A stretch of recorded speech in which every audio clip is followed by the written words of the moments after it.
दोस्तों नमस्कार। मैं हिम्मत सेठ एक बार फिर आपके सामने उपस्थित हूँ नए विषय और नई बातचीत को लेकर। आज हम बात करेंगे दोस्तों कुंभ मेले की। और कुंभ मेले में जो 2-3 दिन पहले जो दुखांतिका हुई है, एक भगदड़ मची और कुछ इतनी जबरदस्त वो भगदड़ थी कि लोग कुचले गए, मारे गए। और उसकी जो है हम उनको श्रद्धांजलि देते हैं। जितने भी लोग मरे हैं वहाँ, नंबर तो अभी तक पता नहीं है, सरकार बता नहीं रही है। और पता नहीं क्यों सरकार सारी खबर को ही छुपाने की कोशिश में लगी हुई है। और ये मैं नहीं कह रहा हूँ, इसके मैं अभी पूरी बातचीत करूँगा तब बताऊँगा कि कैसे इसको छुपाया जा रहा है। उसके पहले कि मैं अपन बातचीत शुरू करें, मैं ये अपील करना चाहता हूँ कि अगर आपने हमारे यूट्यूब चैनल महावीर समता संदेश को अगर सब्सक्राइब न किया है तो सब्सक्राइब कर लें, बेल आइकन दबाना न भूलें। सब्सक्राइब करने का फ़ायदा ये है दोस्तों कि हम जब भी कोई नया वीडियो बनाते हैं उसका आपको नोटिफिकेशन मिलता है।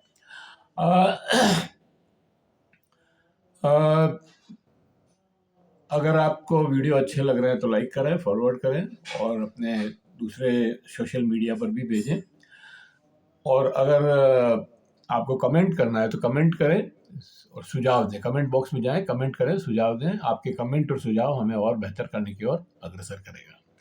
तो ये अपील के बाद मैं उस खबर पर आता हूँ जिसकी मैंने बात की कि इलाहाबाद में जो कुंभ का मेला चल रहा है, ये कुंभ का मेला आज से नहीं, लगभग साल भर से इसके ऊपर इसकी खबरें जो है मीडिया पर छाई हुई है। लगभग एक साल से भी ज़्यादा ही हो गया होगा कि योगी सरकार जो है इस कुंभ मेले की तैयारी में लगी हुई थी और नाना प्रकार से इसको सफल बनाने। और सफलता का मापदंड क्या है, ये बड़ा आश्चर्यजनक है। सफल बनाने का मतलब ये है कि अगर चीज़ें सुव्यवस्थित हो और लोग बिना कठिनाई के जिस काम से आए वो काम कर लें, मतलब डुबकी लगाने का काम है या जो श्रद्धालु जो श्रद्धा से आए हैं उनकी जो श्रद्धा पूरी हो जाए, उनके जो मनोभाव हैं वो पूरे हो जाए, तो वो सफल आयोजन माना जाता है। लेकिन यहाँ सफलता का मतलब ही कुछ और लगाया जा रहा है। सरकार इस कोशिश में लगी हुई थी साल भर से कि ज़्यादा से ज़्यादा लोग इस कुंभ मेले में आए, मतलब संख्या जो है वो इस मेले की सफलता का द्योतक बन गया था। तो कोशिश ये की जा रही थी कि और अनाउंस किया जा रहा है कि 10 करोड़ लोग इस मेले में उपस्थित होंगे। मेला चूँकि 45 दिन का होता है तो लगभग 10-20 लाख, करोड़ 2 करोड़। अभी पिछली बार जब स्नान हुआ था, शाही स्नान हुआ था, तो बताया गया कि 3 करोड़ लोगों ने इसमें डुबकी लगाई, वो उपस्थित थे वहाँ पर। तो मेरे ये नहीं समझ में आ रहा है कि 3 करोड़ लोग वहाँ पर कैसे मैनेज हो सकते हैं, कैसे वहाँ उपस्थित रह सकते हैं। वो जगह जो है वो इतनी छोटी है कि वहाँ 10 लाख लोग भी इकट्ठा होना संभव नहीं है। और फिर 3 करोड़ लोगों का वहाँ पर जमावड़ा हो जाना अपने आप में बहुत ही आश्चर्यजनक बात है। इस मेले की जैसे मैंने आपको कहा कि सबसे ज़्यादा तो सरकार ने ये प्रयास किया कि अधिक से अधिक लोग इसमें आए और उसके लिए बहुत बड़े बड़े प्रचार किए। बड़ा बड़ा प्रचार मतलब सारे मीडिया पर, न्यूज़पेपर्स में और अलग अलग कई एजेंसियों के थ्रू ये प्रचार हुआ। और इस प्रचार में ये कहा गया कि हमने बहुत अच्छी व्यवस्थाएं की है, हमने टेंट सिटी बनाए हैं, हमने वीआईपी डॉम्स बनाए हैं, हमने ये मतलब इस तरह की सारी चीज़ें गिनाई कि हमने ये, और स्पेशल ट्रेन्स लगाई है, स्पेशल बसेस लगाई है। तो कहने का मतलब ये है कि सरकार चाहती थी कि ज़्यादा से ज़्यादा लोग यहाँ पर आए। जिन जिन श्रद्धालुओं की श्रद्धा मान लो थोड़ी कम भी थी, तो वो इस प्रचार को सुन करके यहाँ आए कि भाई देखें क्या क्या व्यवस्थाएं की। एक बात तो ये है। तो ये जो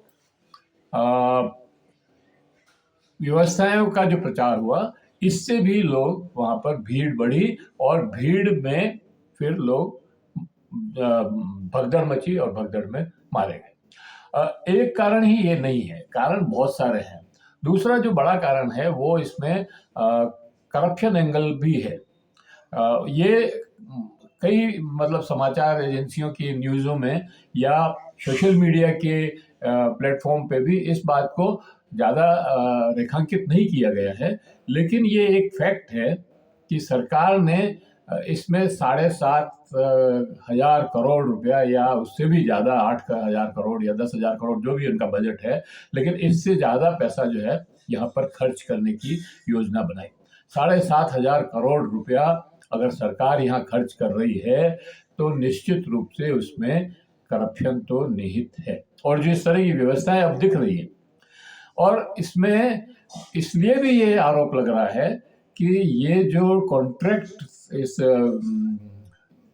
मेले का, कुंभ मेले को करवाने का जो कॉन्ट्रैक्ट था, जो व्यवस्थाएं करने का जो कॉन्ट्रैक्ट दिया गया, वो आमतौर पे पिछले कुंभ मेलों में वहीं के लोकल कॉन्ट्रैक्टर्स को दिया जाता था। लोकल लोग जो थे वो जानते थे कि किधर से लोग आएंगे, किधर जाएंगे, कितनी देर रुकेंगे, कहाँ रुकेंगे, क्या व्यवस्था करनी है, वो उन सबको मालूम।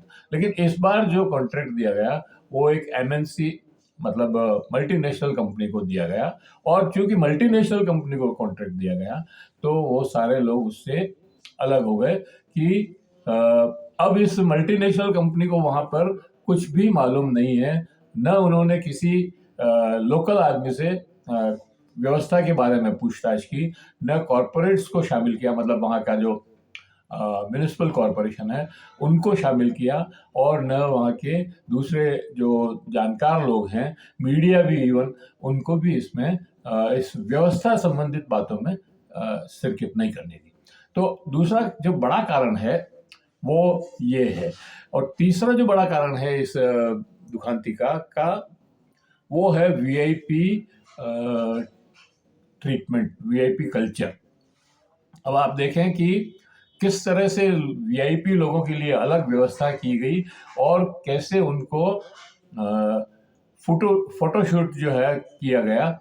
और बहुत ही आश्चर्यजनक है कि आपने देखा होगा कि अमित शाह का जो डुबकी लगाते हुए और वहाँ पर जो बहुत सारे साधु संत खड़े हैं वो उनको नहलाते हुए या डुबकी लगाने में सहयोग करते हुए दिखाया गया। तो ये क्या है? ये सिर्फ फोटोशूट हमारे हिसाब से मतलब ये एक बड़ा कारण रहा कि सारा ध्यान जो है लोगों का वीआईपी के तरफ चला गया, सारे व्यवस्था जो है वीआईपी की तरफ चला गया, और उसकी वजह से आम लोगों का कोई ध्यान नहीं रखा गया और ये घटना घट गई। इसके अंदर और भी कई कारण हैं। एक बड़ा कारण ये है कि लोगों से चीज़ों को छुपाया जा रहा है। अगर ये व्यवस्था में एक बड़ा कारण ये भी बताया जा रहा है कि आने और जाने का जो रास्ता अलग अलग होना चाहिए। हर कुंभ मेले में या बड़े जो भी कई बड़े मेले लगते हैं जहाँ लाखों की भीड़ होती है, वहाँ पे भी आने जाने के अलग अलग रास्ते होते हैं, और बल्कि पैरेलल और रास्ते बनाने चाहिए थे, वो नहीं बने, और उसकी वजह से एक ही रास्ता था जो आने और जाने दोनों के लिए था। तो आमने सामने से जब भीड़ आना जाना शुरू हुआ तो धक्के से लोग गिर गए, और गिरने के बाद लोग उसके ऊपर उनके ऊपर पांव दे करके निकलते गए। उससे कई लोगों की मृत्यु हो गई, कई लोग घायल हो गए। आसपास में चूंकि सोने की और ठहरने की कोई अच्छी व्यवस्था नहीं थी, वहाँ पे कहा जाता है कि वीआईपीज़ के लिए तो बड़े अच्छे इंतजाम किए, वीआईपी टेंट सिटी भी बनाई, और टेंट डॉम भी डॉम की व्यवस्था भी की, लेकिन आम लोग फिर भी वहां पर सड़कों पर सो रहे थे।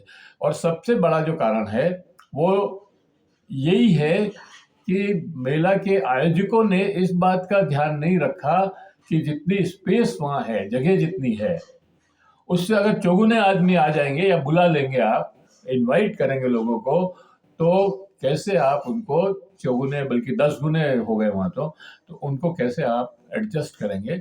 वो जो जगह है वो इतनी तंग है, मतलब इतनी कम है कि वहां पर 8-10 लाख लोगों से ज्यादा लोग इकट्ठे नहीं हो सकते।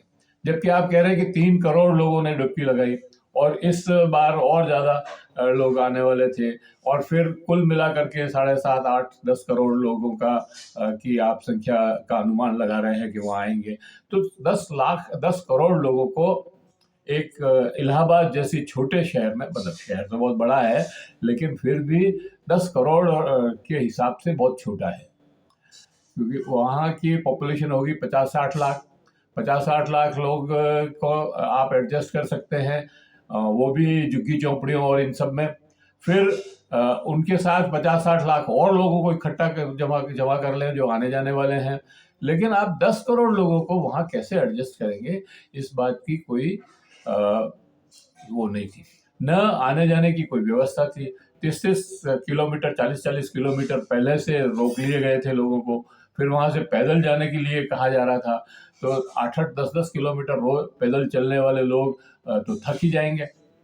और नौज एरिया में इतनी ज्यादा जो संगम नौज का जो एरिया है, वहां पर इतनी ज्यादा भीड़ हो गई थी, क्योंकि वो लोग पहले पहुंच गए थे तो वो वहां विश्राम कर रहे थे। और जो समय, मतलब मुहूर्त का एक और चक्कर है इसमें, जिस मुहूर्त में डुबकी लगाने का कहा जाता है, वो उसके लिए भी इंतजार कर रहे थे। हालांकि वहां पर जो एक अफसर जो है वो अनाउंसमेंट कर रहे थे कि आप सोवत है तो खोवत है, और आप अभी डुबकी लगा लीजिए, और ये सारी बातें, भीड़ बढ़ने वाली है और भगदड़ मच जाएगी, और ये सारी बातें वहां कही जा रही थी, जो लोगों को और ज्यादा हैरान और परेशान कर रही थी। फिर इसमें जो मतलब मैंने आपको जैसे बताया कि ये जो एंगल था, इसमें राजनीति इसमें ज्यादा घुसी हुई थी।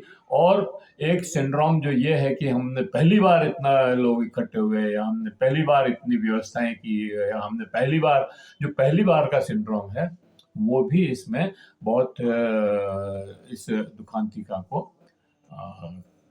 घटने में मददगार रहा। अभी ये नहीं मालूम है कि कितने लोगों की मृत्यु हुई है और कितने लोग घायल हुए हैं, लेकिन जो आंकड़ा बताया जा रहा है वो बिल्कुल गलत है। उस पर विश्वास करने का कोई कारण नहीं है, क्योंकि ये कहा जा रहा है कि 1000 कर्मचारी स्वास्थ्य कर्मचारी हमने लगाए हैं, और एक एक एम्बुलेंस 100 चक्कर लगा रही है। तो इसका मतलब ये हुआ कि लोग बहुत ज्यादा घायल हैं, बहुत ज्यादा मरे हैं, और ये सिर्फ संगम नौज की की रिपोर्ट है। इसके अलावा 2 जगह, मतलब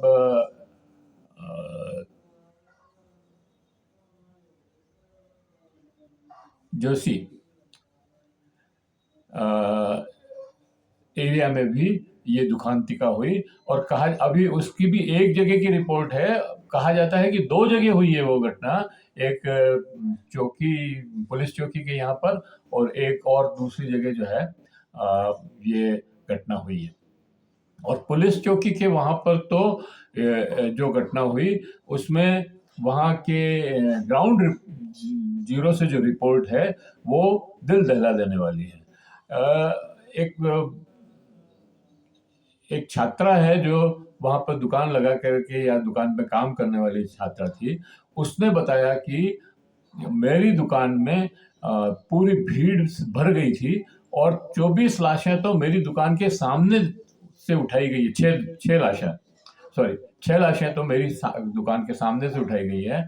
और वहीं पर उन्होंने कहा कि हमारी कोई सुरक्षा नहीं है और कोई जिम्मेदारी नहीं है। मेरे यहाँ गले से, मतलब 1,80,000 रुपये निकाल लिए किसी ने, और उसको कौन भरेगा। उसकी ये चिंता थी कि उसका जो नुकसान हुआ है वो कौन भरेगा। और यहाँ कोई नहीं था, सिर्फ 2 या 3 कांस्टेबल थे, पुलिस वाले लोग थे, जिनसे इतनी बड़ी क्राउड जो है नहीं संभल सकती थी। इसी तरह से वहाँ पर कुछ लोगों ने कहा कि 24 लाशें तो केवल यहाँ से जोशी से ये इस क्षेत्र से ही उठी है, और एक क्षेत्र और बताया गया कि वहाँ पर भी इस तरह की भगदड़ मची। और फिर एक और बात, एक जो इन्होंने जो वीआईपी ड्रोन बनाए हैं उसमें फिर आग लग गई। एक आग तो पहले लगी थी 10-15 दिन पहले, एक आग कल और परसों जो इन दिनों में जब ये भगदड़ मची उन्हीं दिनों में वहां पर लगी है, तो उसको भी छुपाया जा रहा है। कुल कितने लोग मरे, वो एक वीडियो शूटिंग में, मतलब एक यूट्यूब चैनल पे मैं देख रहा था कि वो जो कॉरेस्पॉन्डेंट है वो बता रहा था कि 58 और 67 नंबर की लाशें एम्बुलेंस में गई है। और उसके अलावा उन्होंने ये भी बताया कि कैसे प्राइवेट कारों में लाशें डाल करके ले जा रहे हैं, और यहाँ तक कि ये जो ठेले होते हैं उसमें लाश डाल करके ले जा रहे हैं। वो उन्होंने उस टीवी पर वो सारी चीज़ें बताई। तो इसका मतलब ये हुआ कि जो सरकार जो आंकड़ा दे रही है वो बिल्कुल गलत दे रही है, और छुपाया गया। कहते हैं कि 24 घंटे या 12-15 घंटे तक तो उस सारी घटना को, जो भगदड़ मची और जो मृत्यु हुई, उसको ही छिपाया गया। इवन शंकराचार्य मुक्तेश्वरानंद जो हैं, स्वामी मुक्तेश्वरानंद, उन्होंने बयान दिया है कि इस मुख्यमंत्री को तत्काल रिजाइन करना चाहिए। ये झूठ बोल रहा है, योगी होकर के झूठ बोल रहा है। और इसने जो है कहा कि किसी ने ये नहीं बताया कि इतनी लाशें, इतनी इस भगदड़ में इतने लोग मर गए हैं। और उन्होंने, योगी आदित्यनाथ ने जो बयान दिया, उन्होंने कहा इससे भ्रम फैला, और उन्होंने कहा कि नहीं, कोई भगदड़ नहीं मचा, कोई लाशें नहीं है, कुछ लोग घायल हुए हैं, उनको अस्पताल भेज दिया है, उनका इलाज चल रहा है, और आप स्नान जारी रखें। और उसके बाद नागा साधुओं ने स्नान किया, और शंकराचार्य ने कहा हमने भी स्नान किया, और स्नान करके हमने भोजन भी किया। ये तो हमारा धर्म का जो है धर्म भ्रष्ट हो गया। क्योंकि कोई मर जाता है तो सुतक लग जाता है, और सुतक लगता है तो फिर हम भोजन नहीं करते हैं उस रोज। तो हम एक रोज भूखे रह सकते थे, लेकिन हमें ये सूचना ही नहीं होने दी। और कुछ मीडिया चैनल्स पे सोशल मीडिया पर ये बात आई थी कि लोग इतने मरे हैं, लेकिन वो मुख्यमंत्री ने कहा कि कोई नहीं मरा है, तो हम उसकी बात को कैसे नकारते। तो ये जो बातें कही जा रही है, ये मुख्यमंत्री योगी आदित्यनाथ के कृत्य पर बहुत बड़ा एक इल्जाम है, एक आरोप है। और ये बात सच है कि चीजें छुपाई जा रही है। उन्होंने कहा कि 60 लाशें तो यहाँ इकट्ठी की हुई रखी हुई थी जिस समय ये योगी आदित्यनाथ बोल रहे थे, मतलब शाम से ही पड़ी थी। मतलब वो ये कह रहे हैं कि शाम तक पड़ी रही वहां पे, मतलब रात में हुई थी ये दुर्घटना। तो ऐसे में अभी 3 स्नान और बाकी हैं, शाही स्नान, और फिर एक चौथा स्नान जो नरेंद्र मोदी साहब आ रहे हैं 5 तारीख को, वो भी बड़े वीआईपी स्नान होना है, और उसमें भी इस तरह की भगदड़। तो कहने का मतलब यह है कि अगर आप वीआईपी ट्रीटमेंट और वीआईपी को ही की तरफ ही झुके रहेंगे, तो आम आदमी की व्यवस्था कैसे होगी, कब करेंगे। और आम आदमी के लिए आपको इतना प्रचार करने की जरूरत क्या थी? मेरे ये नहीं समझ में आ रहा, आपको बुलाने की जरूरत क्या थी? और आपने ये सारी चीजें क्यों बताई कि हमने इतनी व्यवस्थाएं की है? आप सिर्फ ये बताते कि कुंभ मेला लग रहा है और इसमें श्रद्धालु जो आना चाहें अपने तरीके से आए। और अगर लोग बहुत ज्यादा हो रहे हैं तो उनको रोक लेना चाहिए था, नहीं आने देना चाहिए था, किसी भी हालत में नहीं आने देना चाहिए था। इस संगम घाट पे आने के बाद आप उनको वो बैरिकेड्स तोड़ रहे हैं। और तो क्राउड मैनेजमेंट बहुत ही पुअर था, बहुत ही कमजोर था और किसी का उसकी तरफ ध्यान नहीं था। कहा जाता है कि बहुत ज्यादा पुलिस लगाई हुई थी, लेकिन संगम घाट पे पुलिस का पता ही नहीं था। ये माजी जोशी जो बोल रहे हैं वहां पर उस क्षेत्र में भी जो है पुलिस थी नहीं, वो लड़की कह रही कि यहाँ 3-4 पुलिस वाले थे जो इस भीड़ क्राउड को जो है नहीं संभाल पाए। तो ये सबसे ज्यादा गड़बड़ जो हुई है ये प्रशासन की है और सरकार की है, जिसने सबसे पहली बात तो यह है कि सरकार को अपने बजट में से इतने पैसे खर्च ही नहीं करने चाहिए, क्योंकि ये धार्मिक आयोजन है तो इसको धार्मिक आयोजन ही रहने देना चाहिए था। सरकार ने इसको राजनीति से जोड़ करके जो गालमेल किया है राजनीति और धर्म का, उसकी वजह से ये सारी दुविधा पैदा हुई है। हालांकि ये पहले भी होते रहे, ऐसा नहीं है कि पहले इस तरह की घटनाएं नहीं हुई है। और 1954 की घटना को तो हमारे प्रधानमंत्री नरेंद्र मोदी ही पब्लिक मीटिंग में बड़ी जोर से स्पीचेस देकर के बता रहे हैं कि कैसे नेहरू के समय में ये भगदड़ मची और कितने लोग मारे गए, 500 लोग या 1000 लोग जो भी मारे गए उस समय, हालांकि बहुत बड़ी संख्या है। और कहा कि ये इस खबर को छुपाई गई, तो ये छुपाने का काम तो उससे भी ज्यादा आप कर रहे हैं। उस समय तो सोशल मीडिया भी नहीं था, अखबार भी बहुत कम एकाध कहीं से निकलते थे, और टीवी तो था ही नहीं 54 में। और टीवी जब आया तब भी केवल दूरदर्शन था, इस तरह के चैनल्स कहाँ थे उस समय। तो उस समय छुपाई गई तो समझ में आ गई बात, लेकिन आज क्यों छुपाई जा रही है जब हजारों सोशल मीडिया के लोग हैं, चैनल्स हैं, मतलब न्यूज चैनल्स हैं और दूसरे जो अखबार हैं, हर गली से अखबार निकलने वाला है, हर शहर के में 10-10, 20-20 अखबार निकलते हैं आज तो, फिर भी चीजों को छुपाया जा रहा है। ये बड़ी चिंता की बात है। तो सबसे पहले तो सबसे बड़ी बात तो यह है कि लोगों को इस तरह की भीड़ के आयोजन से बचना चाहिए। चाहे उनकी जो भी श्रद्धा हो, उनको ये मान लेना चाहिए कि हम अपने घर से बैठ करके ही उस मेले के का अब सोशल मीडिया पर और टीवी पर आनंद लें और वहीं से नमस्ते कर लें, दर्शन कर लें। ये ही सबसे बड़ी सुरक्षा है लोगों की। और किसी सरकार के भरोसे या किसी एजेंसी के भरोसे या किसी कॉन्ट्रैक्टर के भरोसे अगर आप वहां गए तो आपकी सुरक्षा की कोई गारंटी नहीं है, ये बात समझ लेनी चाहिए। इसी नोट के साथ मैं और भी कई जैसे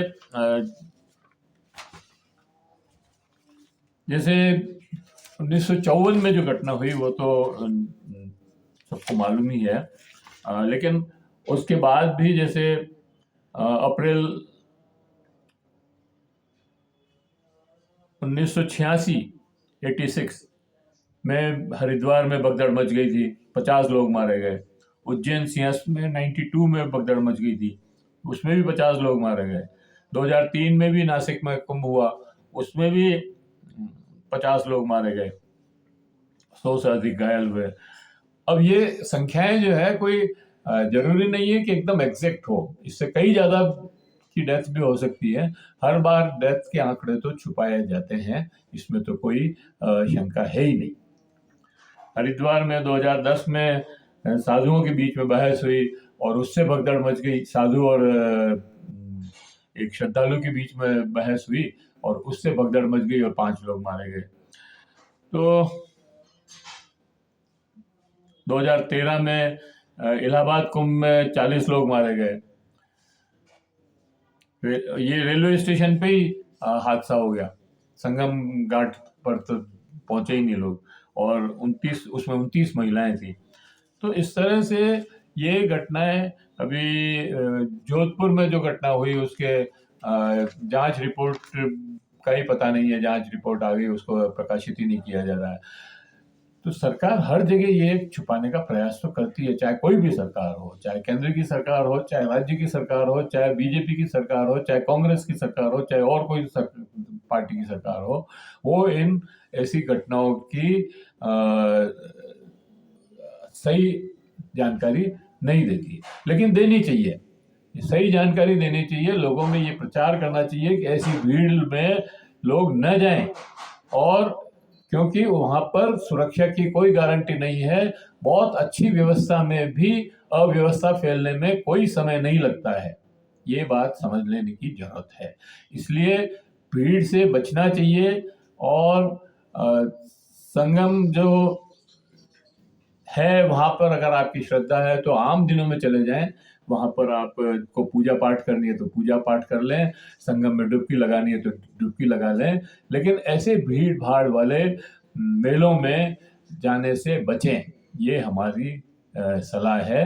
और इसी सलाह के साथ हम इस वीडियो को समाप्त करते हैं, और आशा करते हैं कि आपको ये वीडियो पसंद आया होगा, और अगर पसंद आया हो तो लाइक करें, फॉरवर्ड करें, और कमेंट बॉक्स में जाएं, कमेंट कर लिखें, सुझाव दें। और अगर आपने हमारे इस चैनल को सब्सक्राइब न किया है तो सब्सक्राइब कर लें, बेल आइकन दबाना न भूलें, और और लोगों को भी बताएं कि इस चैनल को सब्सक्राइब करें। धन्यवाद, थैंक यू। फिर मिलेंगे किसी और वीडियो के साथ।